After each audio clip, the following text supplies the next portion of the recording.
esta es de Mauricio, es de Pato y de Javier. Para el rico lo que es del pueblo. Bueno, este es el tercer bloque de Para el Pueblo, que es del pueblo. Ya tenemos acá en la mesa con nosotros el querido compañero Gabriel Fernández. ¿Cómo estás, Gabriel? ¿Qué tal? Qué gusto estar aquí. Bien, bien. Un placer. Un compañero periodista de la querida Radio Compañía Radiográfica, editor de varios semanarios que gozamos mucho tiempo, como Cuestión Latinoamericana. Sos el jefe, un poco el jefe de redacción de la radio, ¿no? De Radiográfica. Director del área periodística. Director del área periodística. Bueno, Gabriel, te convocamos porque vos me dijiste que te interesaba el tema. Con motivo del mes de diciembre dijimos, cerremos el año con un debate que vemos que se está dando en muchos lugares, no solo en la Argentina, en muchos lugares del mundo. Hay grandes filósofos, grandes pensadores, politólogos, opinadores, que están discutiendo la democracia occidental, digamos, más que nada, la democracia dentro del mundo capitalista. Pero también hay discusiones en el mundo del otro lado, sobre eso. También ha habido discusiones, hay mucha estigmatización de este lado, de los procesos democráticos de otros países, acá, el de Cuba, el de Venezuela, muchos, pero la verdad que si uno discute a fondo, se encuentra con que las cosas no son tan como las pintan, como te las venden, y es un tema que me parece enriquecedor. Y hablábamos recién, junto con Pascual, de que algo te preocupaba a vos de toda esa discusión, que es el cuestionamiento a lo electoral, ¿no? Sí. Bueno, hay varias cosas que por ahí vale la pena señalar. Una de ellas es el proceso general de la multipolaridad, ¿no? Nosotros publicamos el libro Fuentes Seguras, el sendero de la multipolaridad. Así como Rusia está enfrentando a la Organización del Tratado del Atlántico Norte y le está ganando, no se va a dejar arrebatar hacia Occidental por Al Qaeda.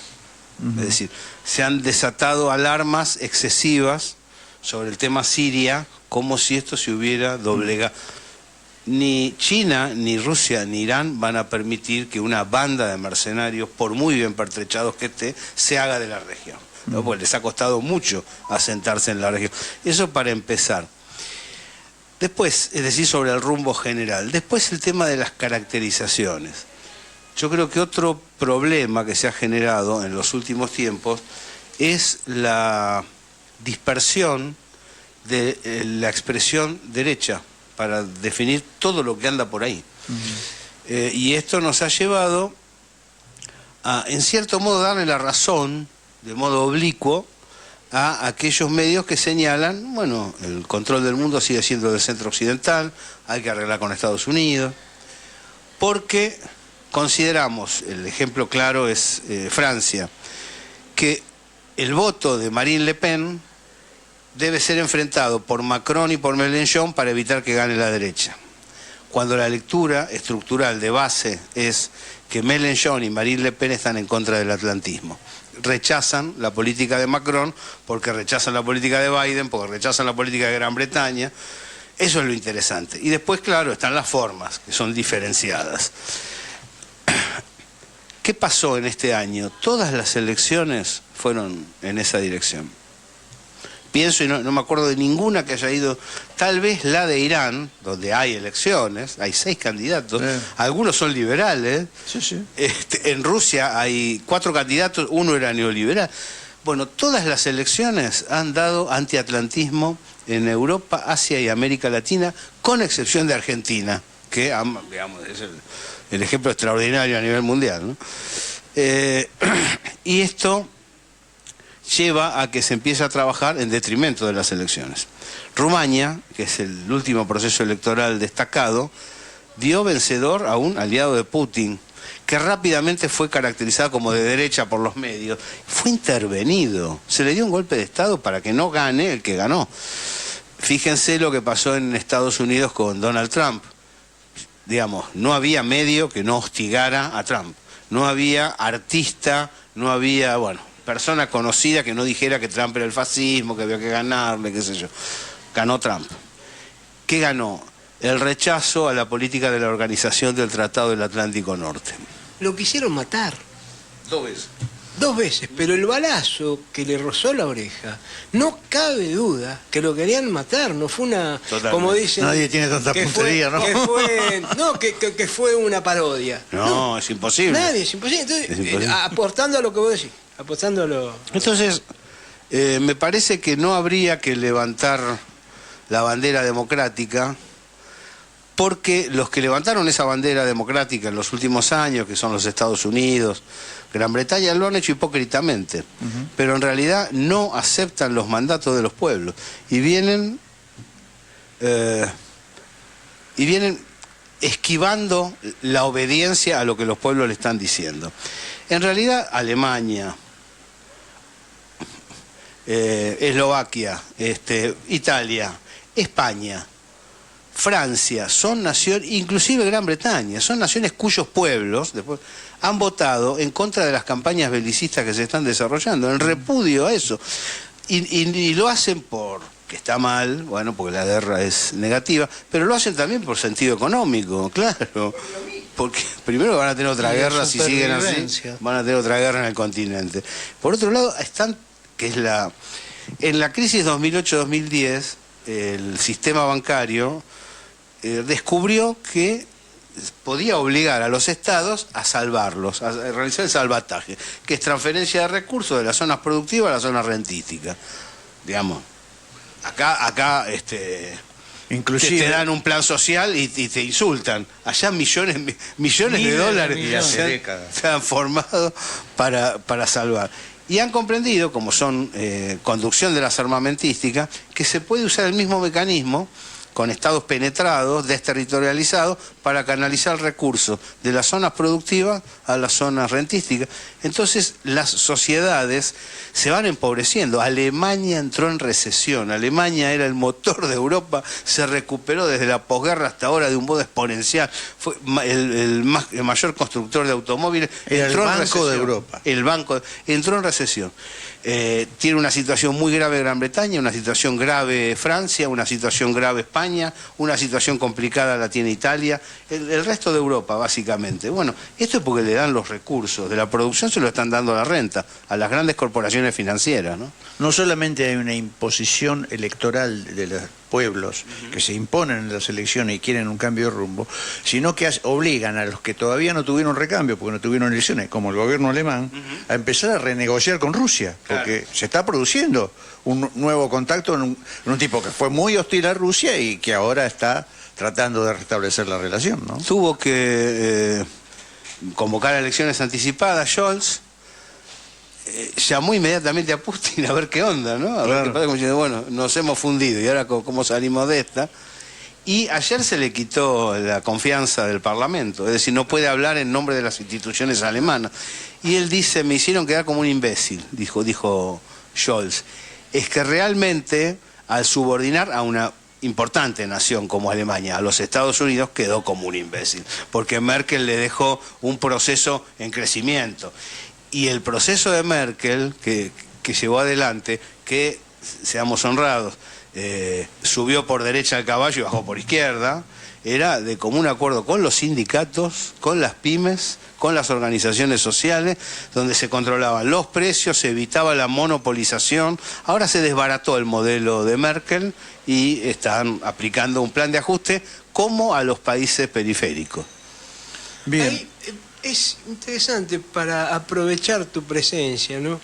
Hay poco, o por lo menos yo he logrado obtener poca información de los países nórdicos en esta situación que se está dando en toda Europa con este enfrentamiento forzado por la OTAN. Que siempre fueron un ejemplo de democracia. Es importante. Es importante eso. Lo que ha hecho Suecia consigo misma es vergonzoso. Ha bajado la bandera de la neutralidad, ha insertado a su país, que ha sido, podemos tener muchas objeciones, pero Olof Palme y otros han sido verdaderos artífices de paz, donde les tocó jugar, y lo han insertado en la política bélica de la OTAN, sí. Y Creo Finlandia mismo. Finlandia, Claro. Oye, Finlandia, que es un país, un enclave muy importante, es fronterizo con Rusia. Bueno, en todos esos países se ha producido una transformación, un giro, digamos, hacia el atlantismo, ¿no? De las dirigencias. Las elecciones en Corea del Sur lo que denotaron es una intensidad interna para acercarse a China y para no tener tantos problemas con Corea del Norte. Claro. Eso es lo que la sociedad está pidiendo. Entonces se limita el poder del presidente, que es un tradicional pro-norteamericano, que dice que los del norte son terroristas y un montón de cosas que no tienen pie ni cabeza. En Francia mismo tenés el resultado electoral de las últimas elecciones y de hecho el presidente de Francia prácticamente hizo un autogolpe, desconociendo la voluntad popular. Digo, por esto de países democráticos, una cosa es lo que venden hacia afuera, después la mecánica es exactamente la misma. Y un ejemplo que vale la pena considerar, porque en general no se toma muy en cuenta, porque hay como una confusión, que es entendible con el tema del progresismo y de la socialdemocracia. Pero España recibe muchas acusaciones, Sánchez y Begoña, su compañera, porque España viene haciendo su propia táctica. Dice todo que sí y no hace nada. No ha hecho ningún tipo de medida neoliberal interna como le estaban pidiendo los grandes bancos. Yo, en el artículo que se refiere a eso, le pongo el perro que volteó la maceta. Es decir, está ahí, dice que firma lo que dice la OTAN, vamos a atacar acá, vamos a atacar allá, vamos a atacar allá, sí, todo vamos a atacar. No mandó ni una ametralladora España. Y aparece la ministra de Defensa diciendo vamos a mandar barcos, no mandaron nada y no provocaron ningún traslado de recursos. Por lo tanto, es interesante el proceso del socialismo español después de un gran bajón, porque es el gran responsable con Felipe González de haber inserto en la OTAN a España. Una vergüenza lo que se hizo en ese momento. Ahora, lo que están haciendo en este último tramo, en estos últimos 2 años, creo que podríamos decirle así, es lo que se puede, dada la circunstancia de hegemonía. Porque lo que sucedió es un golpe de Estado de la OTAN sobre la Unión Europea. Claro. Es un golpe de Estado. Ahora, el tema de la democracia cuestionada, se escuchan muchos filósofos internacionales que tienen mucha prensa, que se difunden mucho. El otro día lo escuchaba al esloveno Zizek, por ejemplo, que hace una larga locución. Hay un renegar de lo del proceso electoral, dice que no vale la pena participar de eso, y convoca, porque es un tipo, justamente, lo hablábamos en un bloque anterior, es un tipo que hace un análisis filosófico y político, pero siempre te tira una línea, un lugar por donde ir. Entonces, él dice que a esta supuesta, ¿no?, porque hay que ver si están así, corporación de CEOs de que manejan la informática del mundo, las nuevas tecnologías que se juntan y tienen más poder que algunos países, o los productos brutos internos de los países son más pequeños que sus propias fortunas.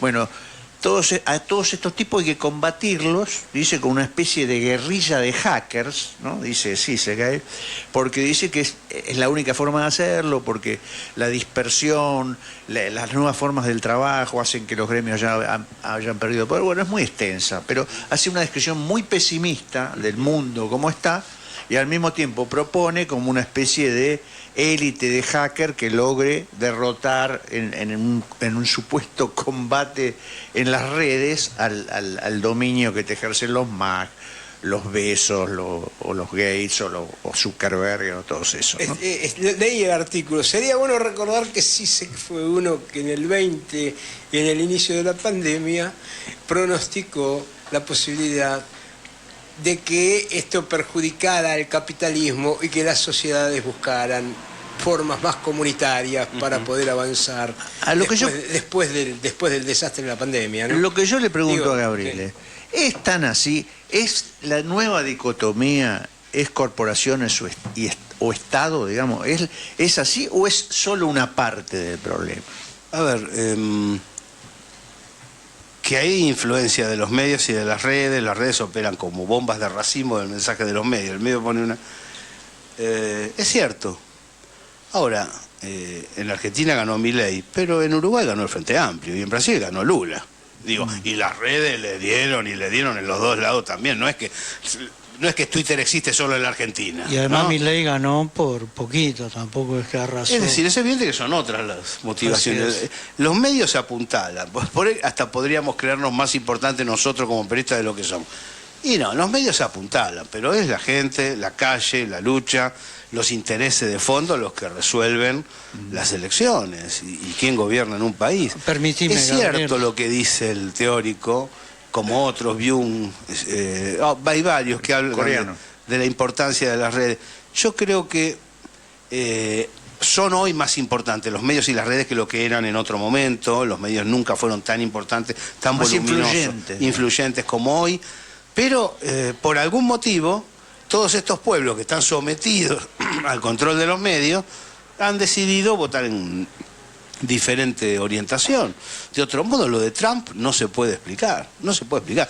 López Obrador gobernó uno de los gobiernos más maravillosos de la historia de México y uno de los mejores de la historia latinoamericana, con los medios en contra, porque lo seguimos con compañeros de allá, un bochorno, las agresiones y todo, y se va con un 70% de aprobación. Por lo tanto, atenti con decir no, si tienen las redes, tienen la victoria. Mira, es una discusión que incluso en la militancia se da mucho. Mucho.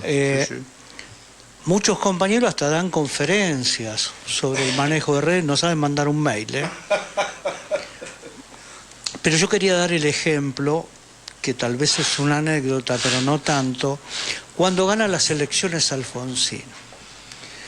Nadie conocía a la agencia de publicidad, ¿era? La agencia de publicidad. Sí, me acuerdo, unos pibes eran. Después que se ganó Alfonsín, una maravilla, ganó por la agencia de publicidad que había puesto RA, que significaba República Argentina, o sea, todas las explicaciones posteriores. El diario del lunes. Exactamente.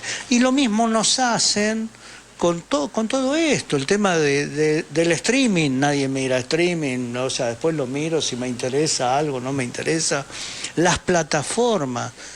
Si la plataforma, compañero, está todo bien para la difusión a un segmento de los que a uno llega, pues no llegamos a millones y millones, y si los dueños de las plataformas son las corporaciones, yo la verdad que digo, te van a dejar crecer hasta donde pueda. Aparte, uno cuando sale del telefonito tiene que ir al supermercado. Así es. Tiene que cargar en nafta al auto y pagar el alquiler. Y es la realidad. La realidad está fuera del teléfono. Sí. Bueno, Influye, pero no determina. Vos sabés que lo que me da pie, Pascual, para decirte, no hay que mirar cuando se cuestiona a la democracia qué es lo que pasa en la política. Porque Alfonsín no fue... Puede ser que los pibes de la agencia, no me acuerdo el nombre, después ganaron mucha plata haciendo publicidad en otro lado. sí, pero después no ganaron ninguna elección más la agencia de ganaron publicidad. más. Entonces lo que hay que mirar es la situación política de aquel entonces. Yo soy peronista, yo lo voté a Luder, pero yo veía lo que era eso. Después de la dictadura había quedado lo peor del peronismo, al frente del peronismo. Esa era la realidad. Muchos compañeros que estaban exiliados, o estaban con exilio interno, o habían desaparecido, o habían sido asesinados. Era así. ¿Y usted es afiliado? No, yo en general... Sigue siendo lo mismo. Yo conozco cantidad impresionante de compañeros peronistas, No pasa muy por ahí. valiosos, dirigentes sindicales. No son Hay muchos afiliados más al PJ. peronistas que no son afiliados del PJ Claro. que peronistas que son afiliados.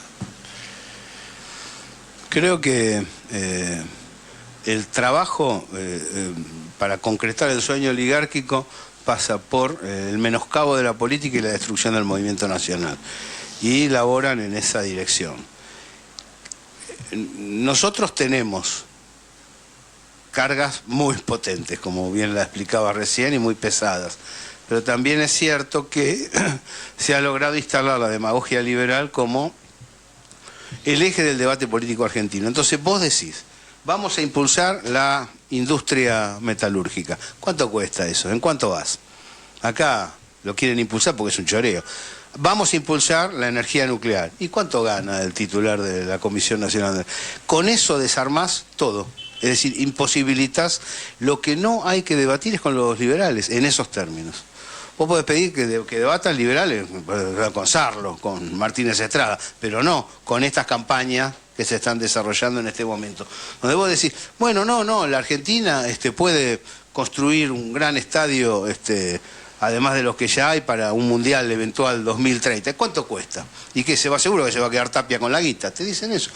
Es decir, y con ese argumento demagógico liberal eliminan toda la actividad económica. No hay actividad económica que se pueda llevar adelante.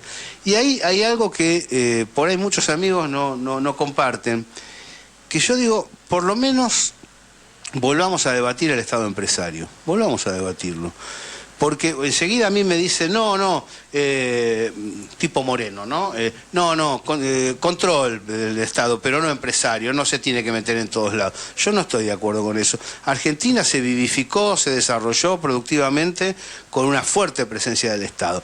En control, pero también en capacidad empresaria de realización, de ganancia y de reinversión.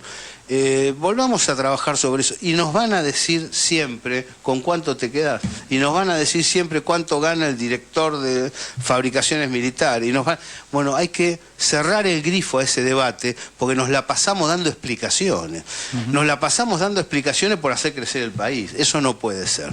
Otra cosa es que tenés un delito, bueno, va el juez, tiene que no me jodan que esa es toda la política.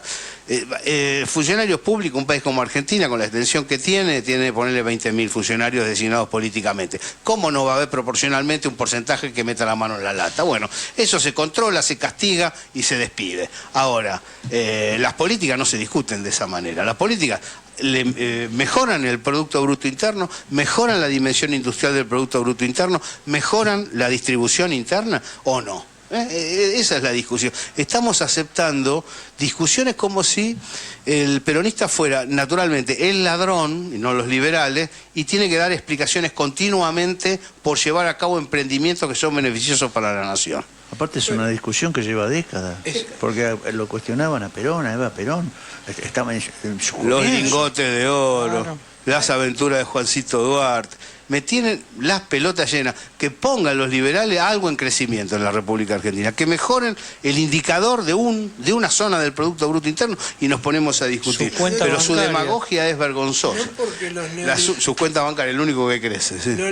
claro, los neoliberales de acá no tienen un proyecto de territorio ni de nación, tienen un proyecto de negocios, entonces no lo pueden... Tampoco son expresar. negocios, porque no es capitalismo. No, de negocios. Capitalismo, vos tenés que en un país como el nuestro, que es un país capitalista dependiente, tener la formulación virtuosa de la economía, es decir, salario alto, mayor consumo, Pero, desarrollo ¿qué le industrial. dije yo, Pascual?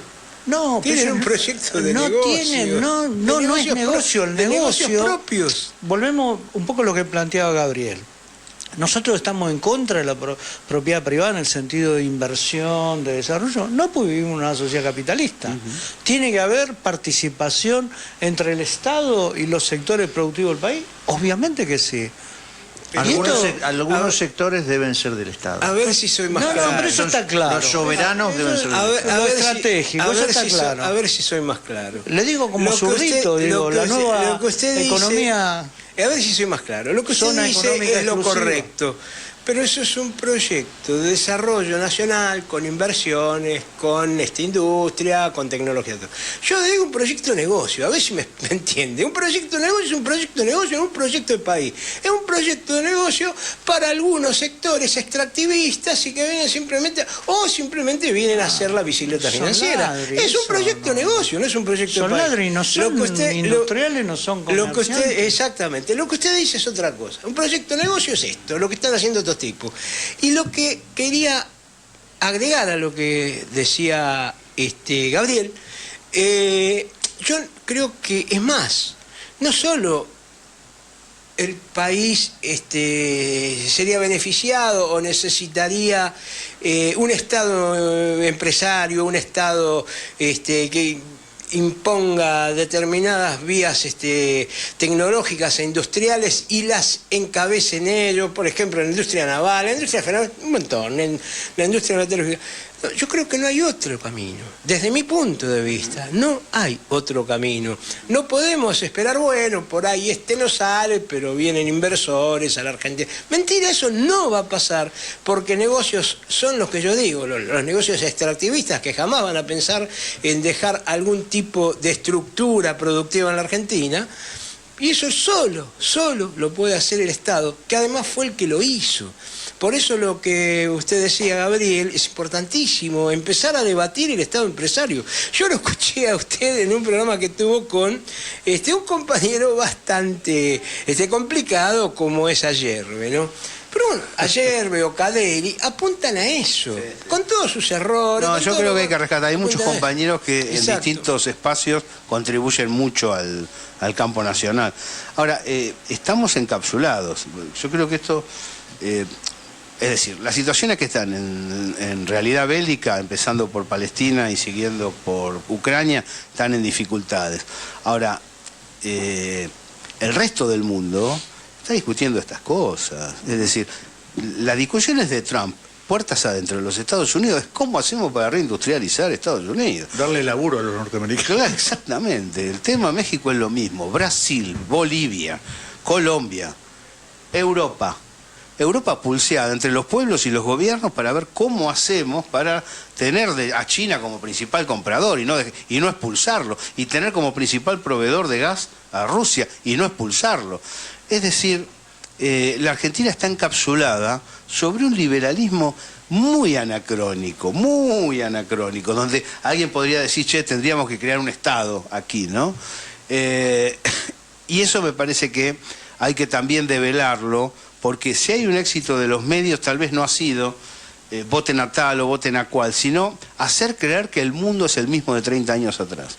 El mundo ha cambiado, Acá Estados Unidos ha decrecido de un modo exponencial, se ha caído el Producto Bruto, la producción, están buscando fábricas de autos por todo el mundo para que vuelvan, y no van a volver, no les va a ser fácil recomponer. Europa tiene una caída, veíamos su motor, que es Alemania recién, muy profunda. La Argentina está apostando a perdedor. Yo soy, en ese sentido, pragmático, digamos. Cuando nos tocó cubrir toda la situación de los 90 con el consenso de Washington, dijimos la verdad. Guerra de Irak, invasión a Irak, dijimos la verdad. No es que dijimos, no, van ganando los pueblos, van perdiendo los pueblos. Ahora no es así. La Argentina está apostando a naciones en baja, en caída. Y entonces, ¿para qué hacemos esto? ¿Para qué este sacrificio? Cuando en realidad lo que tenés que hacer es un sacrificio para poder desarrollarte. ¿Te puedes quedar un rato más? ¿Media horita más puede ser? Y ahora sí, de 15 minutos, 20. 15 dale. minutos, dale. Así Vamos que ir al sindicato. al corte. Ya que hablamos del liberalismo, vamos a escuchar otra etapa que analizamos aquí en los programas anteriores, la etapa del menemismo. Escúchense este discurso de campaña de Carlos Menem, que fue uno de los protagonistas de la introducción desde el peronismo. Introdujo el liberalismo dentro del peronismo. Tenía antecedentes, pero él lo llevó a la presidencia. Dale con eso. Yo no quiero decir que se puede, y al final no se puede. Yo le digo a mi querido amigo, si se puede, ¿qué espera para decir al presidente Alfonsín qué es lo que hay que hacer para sacar a Argentina de esta situación? Este es un gobierno radical, doctor Angelos, no es un gobierno extraterrestre. Queremos terminar definitivamente con esta Argentina de la especulación y de la usura, para entrar a la Argentina de la cultura del trabajo y de la producción. El 14 de mayo, Menem presidente.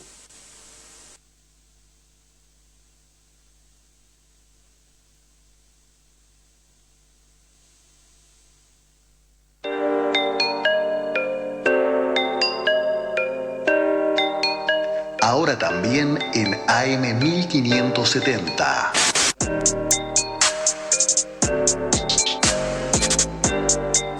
Radio Rebelde, AM 1570. ¿Cómo se hizo millonaria la familia Macri? 1982. Estatización de la deuda privada del grupo Macri por parte de Domingo Cavallo durante la dictadura militar. 1989. Contrato entre Mauricio Macri y Juan Carlos Rousselot para la construcción de las cloacas de Morón. 1991. Contrabando de autos de la empresa Sebel, presidida por el señor Mauricio Macri. 1991. El escándalo de Manliva, 1995. Decreto de Domingo Cavallo, que se llamó Decreto Sebel, por el cual se condonaba la deuda de 450 millones de dólares como consecuencia del contrabando que se había hecho. La fuga de capital de las empresas Sideco, Sogma Americana, Correo Argentino, todas del grupo Macri por más de 50 millones de dólares. 2016-17. Y tenemos los Panama Papers, el Correo Argentino, Avianca, Autopistas del Sol, Odebrecht. Esa famosa riqueza del grupo Macri no se hizo ahorrando monedas en una alcancía. Alcira Argumedo, luchadora indispensable, una rebelde. Proyecto Cultural Maíz Radio, un programa argentino e indo-latinoamericano. Entrevistas, poesía, opinión y debate. El programa del movimiento social y político Proyecto Cultural Maíz, martes de 21 a 23. Un programa que cuenta con vos. Soberanía.ar, un programa del Movimiento Federal por la Soberanía Nacional, luchando por la segunda y definitiva independencia. 90 buques mercantes, 20 de guerra, 20 de guerra. Por el recupero de nuestros ríos y puertos, del control de la pesca marítima, del lago escondido, de nuestras queridas Malvinas, de nuestros recursos naturales. Sociedad civil y un Estado-nación fuerte en sólido vínculo con los pueblos y naciones de la patria grande. Todos los lunes de 20 a 21. Idea y producción general Santiago Ernesto Ali Bruyú. Conducción rotativa Josefina Centurión, Alicia Muzio, Ana María Gómez, Carlos Hardwick, Tomás Pérez Bodria, Héctor Francia, Roberto Lopresti, Héctor Lino Castro y Rubén Oscar Busot. WhatsApp de la Rebelde 11 2690 8496 1126 908496. Agendanos y participa de la Asamblea Radial. Libertad era un asunto mal manejado por tres. Libertad es de Mauricio, es de Pato y de Javier. Bueno, quinto bloque para el pueblo que es del pueblo. Seguimos acá en el programa con la inestimable presencia del compañero Gabriel Fernández. Gabriel, mirá, el otro día fuimos a una charla con el Carli Bianco, que es como ministro de Interior de Axel Kicillof, y él planteó como que una idea de Axel, ya pensándolo como presidente, o pensándose él como presidente, es plantear una reforma constitucional en su momento, cuando den las condiciones, y el tema, que a mí no me quedó claro si era una discusión que él tenía con Axel o un pensamiento de Axel, es el tema de la reelección indefinida. Que me parece, yo por lo menos soy partidario de eso, porque me parece que los procesos políticos populares necesitan continuidad. Y siempre existe la dificultad de la sucesión, de que no hay un líder como el que te encabeza, que no concita en el pueblo esa transferencia de liderazgo, no concita la expectativa y terminamos por ahí perdiendo con un proyecto neoliberal. No es que elección indefinida tenga Cuba, Venezuela, tiene Alemania, no sé si Italia, creo que también. No sirve limitar la voluntad popular, no sirve. No tiene ningún sentido. Si un pueblo quiere seguir adelante con un proceso, lo determinará a través de las elecciones y de la movilización y de las discusiones, pero tenerlo regimentado como una prohibición es una ilusión democratista, no democrática. Y en cuanto a la reforma constitucional, está claro que la Argentina necesita una reforma constitucional.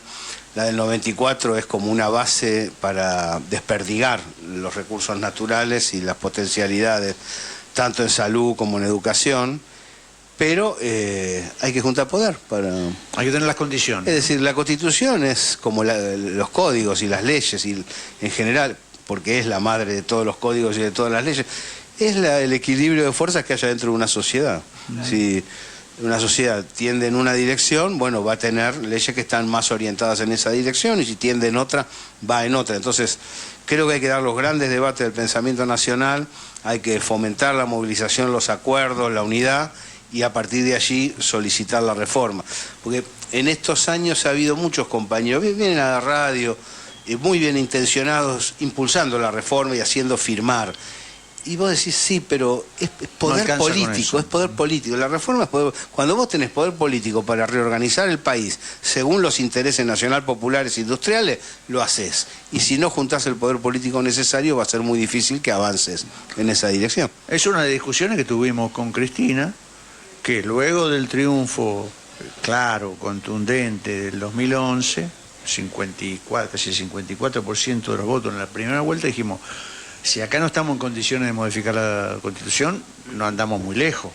Y me parece que ahí había que tomar... Ahí encaja muy bien con lo que decía recién Gabriel.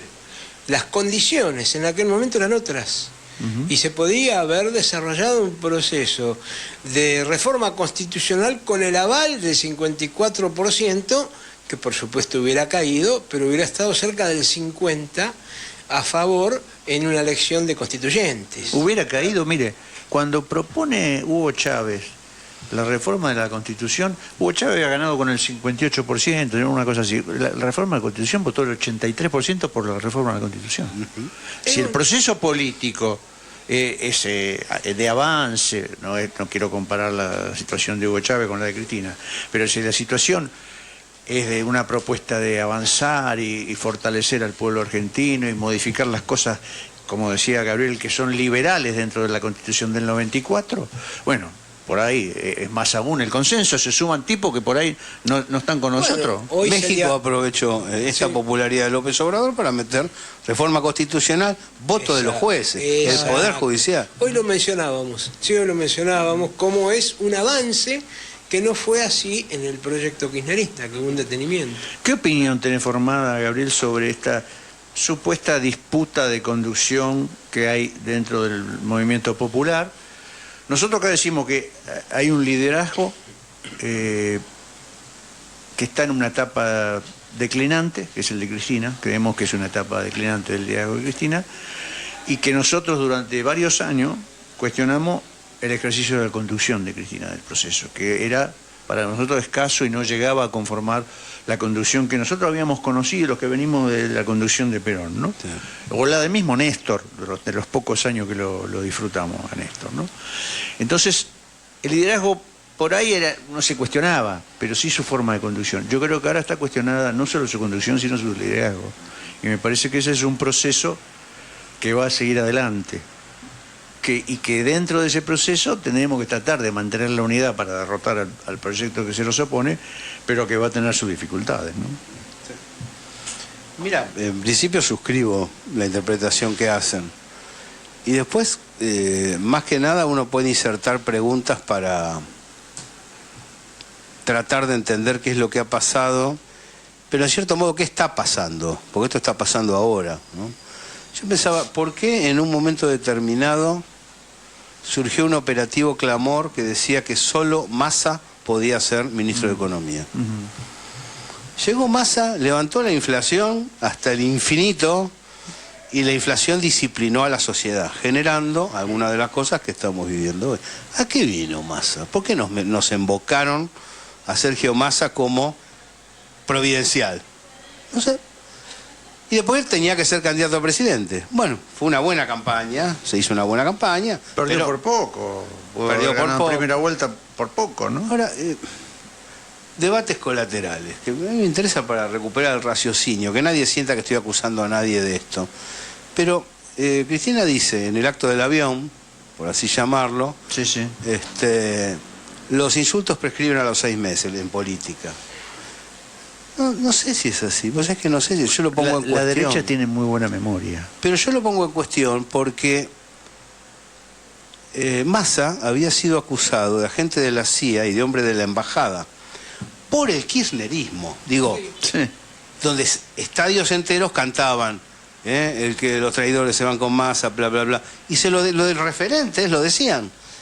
Quiero señalar, no se evoluciona hacia el campo nacional popular desde la embajada.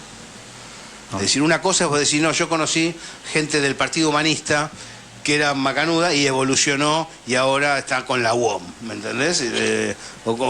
Y colabora con nosotros.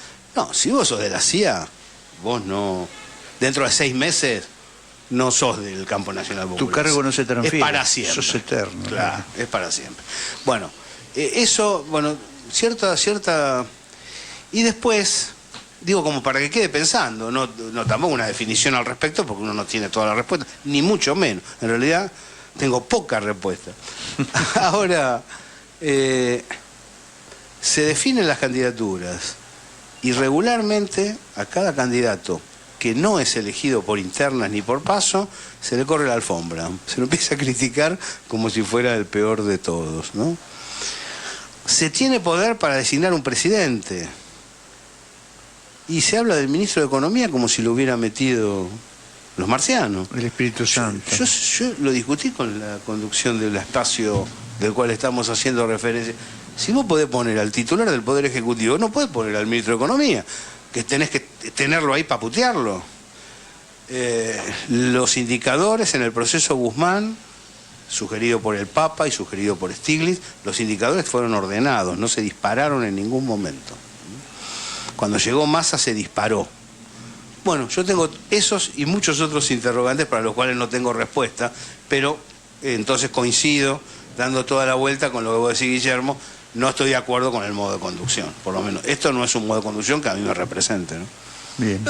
Tal vez, bueno, alguna vez lo hemos dicho acá, tal vez los 3 candidatos a presidentes a partir del 2015 son la demostración, más allá de las equivocaciones o de la mala elección de Cristina, de un detenimiento y un retroceso de un proyecto político que avanzaba hacia la confrontación con una estructura infame e injusta para poder modificar las cosas, cosa que hizo durante muchos años y lo logró. La elección de esos 3 presidentes, desde alguna mirada, es la demostración de que eso ya no se podía volver a hacer, y entonces tomarlo ya como el retroceso de un proyecto político más allá de la elección que haya podido hacer una persona.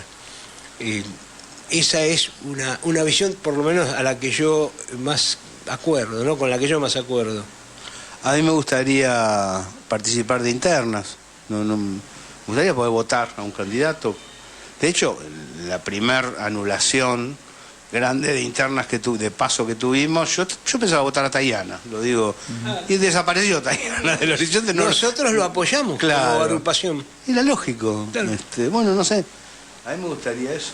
No sé cuál es el problema que tiene el peronismo, que además somos los que impulsamos, ¿no? Como fuerza política las PASO. Una de las ¿Cuál es el problema de tener PASO? Una de las internas más abiertas y más protagonizadas por el pueblo, más democrática que hubo, era cuando no había interna. La interna que se hizo dentro del peronismo por resolución de Menem Cafiero. Esa es una interna que resultó muy pareja y ganó Menem, que no era mi candidato, pero ganó Menem. Pero hay algo previo que padecimos y quizás haya sido lo que después desembocó en esto que estamos conversando. Infinidad de lugares, por lo menos de la provincia de Buenos Aires, que nosotros conocemos, de compañeros que se quisieron presentar a interna contra oficialistas, entre comillas, o el caballo de comisario, que fue la misma Cristina que dio la orden de que se bajen esas listas. Bueno. Y eso puede ser lo que trajo después esta consecuencia, porque realmente muchos de esos compañeros que tenían una visión más acorde con lo que había que hacer o con el avanzar, fueron desplazados, y eso genera genera muchas cosas, ¿no? Nosotros no recibimos a carta cerrada la propuesta de Axel. Estamos evaluándolo porque tenemos experiencia. nos genera mucho optimismo. Cosas que nos dice Carly Bianco, que es como su vocero, son importantes. Y una se refiere a este tema. Nunca más la decisión de los candidatos en un pueblito chiquito desde la superestructura. Eso lo decide el pueblito, porque el pueblito tiene su propia vida y sabe quién es quién. Pueblo chico, dice, infierno grande. O sea, cada lugar... No quiere decir que se desligue totalmente la superestructura, pero va a intervenir cuando sea necesario. No todo el tiempo, y designando hasta un consejero escolar. No, eso no va más. Y sucedió en la Argentina eso. Sucedió en la Argentina. Entonces eso no puede suceder. Esas son las cosas que generan esperanza. Pero sé que te tenés que ir, Gabriel. Por ahí la otra reflexión es, hay que querer ganar. Yo lo vi a la retranca al movimiento en la última elección. Hay que querer ganar. ¿Te habla del PJ en la capital? No. Sí, bueno, esto... ¿Por qué se hace el traspaso de mando del partido en la universidad y no en Mateu? ¿Por qué? Digamos, bueno, pero es menor, privada, la UMED. Pero bueno, pero más importante es lo otro. Hay que querer ganar. Yo quiero dirigentes que quieran ganar. Yo creo que también influye el candidato que encabeza, ¿no? Sí, no solo, ahí tiene que ver con la estructura. Yo creo que, quién conduce. Yo creo que sí, pero yo creo que ampliaría lo que decís vos, porque no es que no quieran ganar lo que importa ganar. Porque quieren ganar los puestitos, los lugarcitos, pero no lo que importa ganar, que es la conducción del país. Y cambiar el rumbo. Exactamente. Muchísimas gracias. Un placer, Gabriela, como siempre, gusto estar aquí. La verdad que es encantador estar con los compañeros en este estudio. Muchas gracias por haber venido, por haber aportado muchísimo de tu capacidad periodística. La Muchas vamos gracias. a seguir. Les voy a hacer llegar el libro. Bien. Se agotó. Estoy contento. Viene una segunda parte sí. de Fuente Segura y estamos con los BRICS. Eso simplemente... lo que hablábamos recién fuera del aire, que la gente no se guíe por la espectacularidad de las noticias. Hubo una movida aquí, se cae Putin, Xi Jinping se hizo capitalista, digamos, un montón de macanas que aparecen en las redes continuamente que dan la sensación de cambios. Acá hay un proceso multipolar que viene de una década a esta parte, no se está deteniendo, sigue para adelante. Los BRICS existen y creo que ahí es donde hay que estar. Gracias por la invitación. Muchísimas gracias, por Gabriel venir, Fernández. compañero. Vamos a...